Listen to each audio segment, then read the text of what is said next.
All right, boys and girls, today we're going to talk about changing the physical properties of matter, and we're going to do that today with some sandpaper, and we're going to use sanding.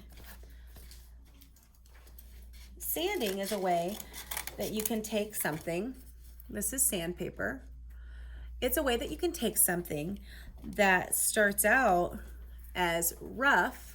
See the edge right here, how it's rough? If you sand it, it will become smooth.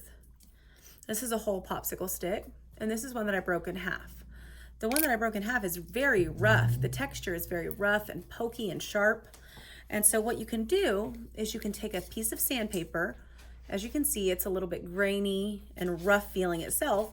So when you rub this against that broken popsicle stick, it will become smooth.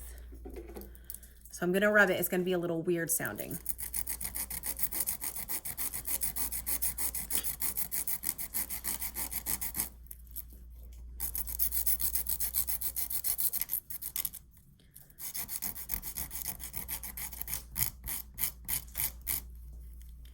So now if you look, it's still a little bit rough, but the end is a lot more smooth because I sanded down those rough pieces that were poking out.